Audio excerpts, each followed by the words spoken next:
Let's talk about this portion. What is this portion here called? क्या है ये? Medial condyle. Yes, the anterior surface of the medial condyle of tibia. Right? तो पहले तो मुझको कुछ रब करना पड़ेगा.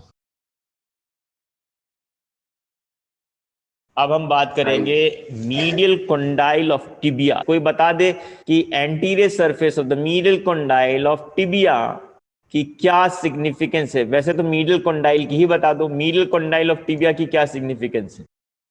It is the weight bearing condyle of tibia during standing position. It is the bigger condyle of tibia. Lateral condyle is a smaller condyle comparatively. Then during the stages of flexion of knee, when you are flexing and planning to sit down, initial 15 degrees तक weight medial condyle पे रहता है. Beyond 15 degrees, if you planning to sit down, then your line of gravity shifts from the medial condyle to the lateral condyle. So when you are about to sit down, at that time your weight bearing condyle will be the lateral condyle. But when you are standing, your line of gravity passes through the medial condyle, both femur and tibia. So this is one important point about that. It is the weight bearing condyle of tibia. अब इसके बाद यहां बात करेंगे what lies here. What are the attachments? There are muscles attached here. Anybody can tell me what are the muscles attached here on the anterior surface of the medial condyle of tibia? Medial Semimembranosus. कौन सी? Semimembranosus. यहां पे attach होती हैं 3 muscles. Sartorius, gracialis, and semitendinosus. Sartorius. Then Femoris. and Semimembranous. Semitendinosus. अब ध्यान से देखो क्या है. ये 3 मसल इस तरह से अटैच होती हैं. Medial to lateral. If you talk about here medial to lateral, so you can see the biggest. Sorry, मैंने ये कलर कोडिंग गलत यूज कर ली है. This should be coloured in which colour? Blue. Yes. तो हमें अब इसको ब्लू में बनाना चाहिए. This you are seeing is invert, J-shaped insertion. We are talking is about the 3 attachments. Out of those 3 attachments, the biggest insertion is that of which muscle is this? Sartorius. Yes. So this is sartorius. This is sartorius. ठीक है. Then ये जो बीच में लगी है muscle, इसको क्या कहेंगे? Gracialis. This is Gracialis. Gracilis. Gracilis muscle का कोई दूसरा नाम? We are talking is lateral to medial here. ठीक है, ये इंपॉर्टेंट बात है. लेटरल टू मीडियल है ये. और मीडियल मोस्ट कौन सी हो जाएगी? Semitendinosus. Semitendinosus. This is semitendinosus. ठीक है.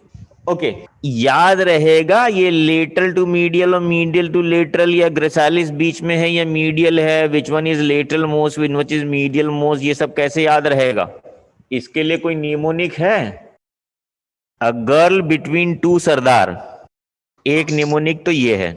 इसको कह सकते हो a girl between 2 soldiers also. Remember, a lady between 2 major.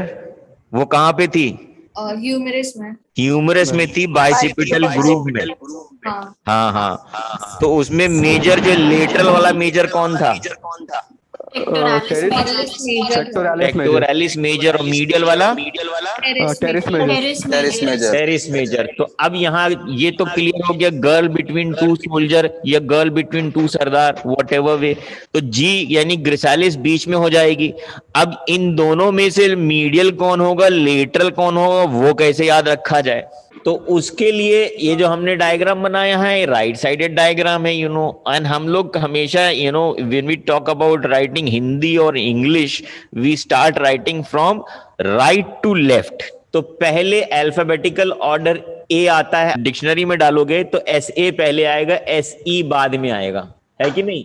तो पहले इसको रखोगे, बाद में इसको रखोगे. इस तरह से याद रख सकते हो. तो sartorius will be on the right side, semi will be on the left side. Remember that we are talking is of the right knee joint and the anterior view. Most common diagram यही होता है। Parallels हमने बताया diagram में, it's a convention that we prefer drawing diagrams of the right side. तो right side knee joint का image याद रखोगे तो राइट टू लेफ्ट हम लिखते हैं, तो अल्फाबेटिकल ऑर्डर में एस ए पहले आएगा, एस ई बाद में आएगा। तो sartorius will be lateral and the largest insertion, and semimembranosus will be the medial insertion, gracilis in between। ठीक है, अब इन तीनों मसल को एक साथ क्या बोलते हैं? The three muscles together is called, you know the heading, what heading I am teaching here, वैसे तुमको पढ़ा दिया गया होगा। हेडिंग क्या है? ये नाम तक नहीं बताया तुम लोग को अभी तक किसी ने? No, sir. नहीं बताया था? तो चलो तुम्हारा टॉपिक कवर हो गया ये। This what I am telling you is about the guy ropes. Short note आता है इसमें 5 नंबर का गायरोप्स के ऊपर। So guy ropes are the 3 muscles from the 3 different bones of the hip bone, 3 different parts of the hip bone, ilium, ischium and pubis, and the 3 muscles from the 3 different part of the hip bone, they insert at a common point, and that is the anterior surface of the medial condyle of tibia। तो इसमें से ilium से कौन सी muscle आ रही है जरा बताओगे? gracilis, Sartorius. Sartorius is arising from the anterior superior iliac spine। कितनी बार बताया? ओरिजिन इंसर्शन रट लो अच्छे से, right? So sartorius comes from ilium। Then out of these 3, which muscle is coming from the pubis? Gracialis. Yes, gracialis का नाम आया था तो मैंने पूछा था gracialis का दूसरा नाम? Honeymoon muscle. Yes, anterep, अच्छा, एंटी रेप मसल। अच्छा ये तो तुमको मीडियल कंपार्टमेंट ऑफ थाई तो करा दिया गया है, Yes, sir. तो ग्रेसालिस का एक्शन ही बता दो मुझे। Why it is called anti rape muscle? Flexor. Sir, adductor.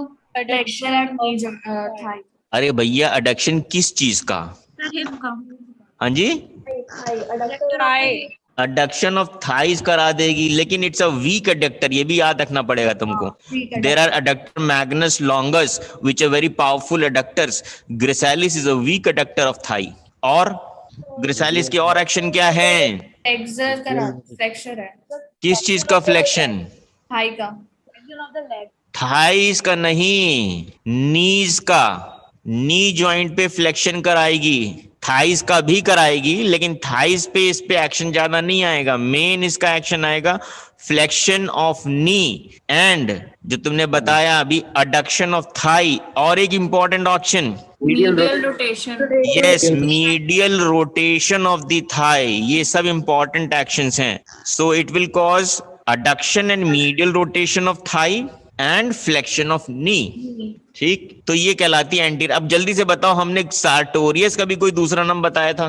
Taylor's muscle, Taylor's muscle. Yes, Taylor sit muscle. और भी एक नाम था, honeymoon's muscle, हनीमून मसल। ठीक है, तो तुम्हें फ्रंट ऑफ थाई भी करा दिया गया है। सार्टोरियस का एक्शन जल्दी से बता दो। adductor and lateral rotator, sartorius का एक्शन बड़ा आसान सा है। अगर मान लो जमीन पे तुम्हें खाना परोस दिया गया है और तुम्हें जमीन पे बैठ के खाना है, तो तुम जब झुकोगे तो जो पोजीशन तुम्हारी हिप जॉइंट और नी जॉइंट पे होगी वो सार्टोरियस की वजह से होगी। इस वजह से उस एक्शन को बता दो, वही एक्शन है सार्टोरियस का। तुम्हें याद करने का तरीका बता दिया। तो सबसे पहले जमीन पे बैठोगे तो क्या करो? हाँ, Flexion of hip joint. Flexion of hip joint होगा। बिल्कुल, ये सोच के बैठो कि इंडियन सीट, टॉयलेट सीट पे नहीं बैठ रहे हो। बैठ कहाँ रहे हो? पालती मार के खाना खाने के लिए। तो 2 डिफरेंट पोजीशंस में इंसान बैठता है। तो पालती मार के जब बैठोगे तो उस पोजीशन में थाई का मूवमेंट क्या होगा? When you are sitting, one is flexion at hip, दूसरा Lateral. lateral rotation, very good, lateral rotation of thighs होगा। वेरी गुड, और बताओ? Knee joint का flexion. फ्लेक्शन एट नी होगा। बस ये 3 एक्शन याद रखना, lateral rotation of thigh, abduction of thigh, then flexion. हाँ, 4 हो गए। लेटरल रोटेशन होगा, अबडक्शन होगा, फ्लेक्शन होगा, और फिर घुटने पे मोड़ेगा, यानी फ्लेक्शन ऑफ नी जॉइंट। चूंकि सार्टोरियस अपने कोर्स में ऊपर से नीचे 2 जॉइंट को क्रॉस कर रही है, एक हिप जॉइंट, दूसरा नी जॉइंट, इसलिए एक्शन दोनों पे आएगा। In fact all the 3 गायरोप्स actually are crossing the 2 joints, hip joint and knee joint। ये तीनों मसल दोनों जॉइंट पे काम करेंगी। Next come is the essential tuberosity से कौन सी मसल आ रही है? Semitendinosus. सेमी टेंडिनोसस आएगी, याद रखना, इसके बारे में मैंने पढ़ा दिया है बैक ऑफ थाई की मसल्स में। सेमी टेंडिनोसस को टेंडिनोसस क्यों कहते हैं? क्योंकि इसका जो अटैचमेंट होता है वो टेंडिन जैसा होता है। इंसर्शन वाला, यानी lower half of this muscle is tendinosus. और सेमी मेम्ब्रेनोसस को मेम्ब्रेनोसस क्यों कहते हैं? क्योंकि इंसर्शन फ्लैट मेम्ब्रेन टाइप होता है। नो, इसका अपर हाफ मेम्ब्रेनोसस है, इसका ओरिजिन पॉइंट मेम्ब्रेनोसस है। याद रखना, इंपॉर्टेंट बात बताई थी मैंने, इंसर्शन पे मेम्ब्रेन नहीं है, ये ओरिजिन यानी इनिशियल ट्यूबरोसिटी के पॉइंट पे पतली है, मेम्ब्रेनोसस है। तो ये दोनों में फर्क है, टेंडिनोसस नीचे की तरफ टेंडन है और सेमी मेम्ब्रेनोसस ऊपर की तरफ मेम्ब्रेनोसस है, यानी ओरिजिन साइड पे पतली है, ठीक है। एंड सेमी मेम्ब्रेनोसस का इंसर्शन कहाँ होता है? टीबिया। टिबिया पे, medial condyle of medial condyle में, लेकिन थोड़ा ऊपर होता है। पीछे होता है, posterior surface of the medial condyle of tibia, ठीक है, outside the knee joint capsule. अच्छा, तो अब बताया था मैंने कि ये सेमी मेम्ब्रेनोसस जब इंसर्ट करती वहां पे ये फेनोरोसिस देती है नी जॉइंट को और बनाती ऑब्लिक पॉप्लिकल लिगामेंट, और capsule of the knee joint को पीछे से मजबूती प्रोवाइड करती है। ये सारी बातें मैंने बताई थी। ये तीनों तुम्हें पता हो गई मसल्स के बारे में, गायरोप्स के बारे में सारी। नर्व सप्लाई जल्दी से तीनों की बता दो। ग्रेसालिस की nerve supply, obturator nerve. Very good, because it's a muscle of medial compartment, तो nerve supply will be by obturator nerve. Anterior division और posterior division of obturator nerve? Anterior division. रट लेना अच्छे से, एंटीरियर से क्या क्या है, पोस्टीरियर से क्या क्या है। So it is innervated anterior division. Now sartorius की nerve supply, anterior division, posterior division? Yes, anterior division, direct or through? Direct. Sometimes through the intermediate cutaneous nerve of thigh के थ्रू भी जाती है nerve supply, ठीक है। And it is the only muscle innervated by the anterior division of femoral nerve. और कौन सी? Semi टेंडिनोसस की nerve supply, इसका तो क्राइटेरिया है हैमस्ट्रिंग का 4, origin, insertion, action, nerve supply. Sciatic nerve. Yes, so tibial component of sciatic nerve will be the nerve supply for semitendinosus. Got it? अच्छा, तो यानी हमने तुम्हें गायरोप्स पूरा करा दिया है, तीनों muscle, origin, insertion, nerve supply, action सबके हो गए हैं, निकनेम्स भी सबके हो गए हैं। अब एक चीज चलते चलते इसमें और है, और वो है ये कि जब ये इंसर्ट होंगे, याद रखना कि जब कहीं हड्डी स्किन के नीचे होती है तब रगड़ खाती है, और जब टेंडन एक साथ आपस में नजदीक आके इंसर्ट होंगे तो टेंडन भी आपस में जो है, मान लो कोई एक मसल कॉन्ट्रैक्ट कर रही दूसरी नहीं कर रही, तो टेंडन भी आपस में रगड़ खाएंगे। तो आपस में टेंडन रगड़ खाएंगे तो वो भी तो विदर टीयर होगा ना, वहां पे खिंचाव होगा, एक टेंडन खींच रहा है दूसरा नहीं खींच रहा है, या दूसरा खींच रहा है, तो एक दूसरे के ऊपर जब टेंडन खींचेंगे, इतने नजदीक है ना सारे insertion point, 3 muscles the common point of insertion, so दिल विदर इन टीयर, आपस में रगड़ खाएंगे। इसलिए यहाँ पे भी वो सैशेट रख दिया जाता है, जेलेटिन वाला, लुब्रिकेटिंग वाला। ये जो पिंक कलर का सैशेट है, ये देख रहे हो, ये तीनों मसल्स के बीच में भी जाता है। इस तरह से इंसर्शन है, जैसे लग रहा है कोई पांव है, 1 2 3 4 डिजिट्स हैं, राइट। तो ये बरसा जो है, इस बरसे को क्या कहते हैं बताओ भाई, ये तो इंपॉर्टेंट है।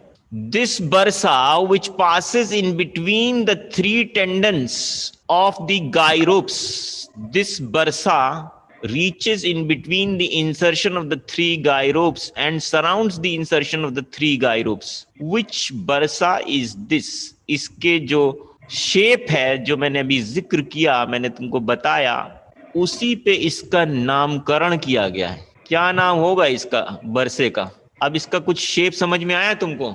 ये हो गई सार्टोरियस, ग्रेसालिस, सेमीटेंडिनोसस।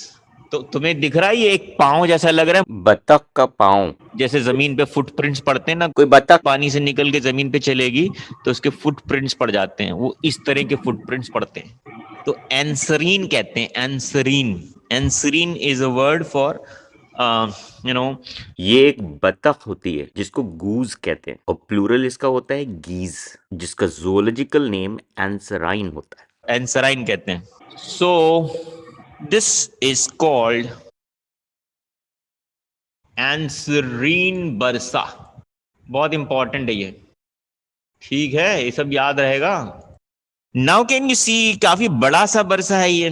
तो फिर ये बात आती है दिमाग में कि भाई अगर ये इतना बड़ा है तो फिर लार्जेस्ट क्या ये ही है बॉडी में बरसा? और अगर ये लार्जेस्ट नहीं है तो फिर तुम्हें पता होना चाहिए कि विच इज द लार्जेस्ट बरसा इन द ह्यूमन बॉडी. वो भी तुम्हें पढ़ा दिया गया होगा. नी का बरसा. सो द लार्जेस्ट बरसा is placed below the tendon of iliacus and psoas major.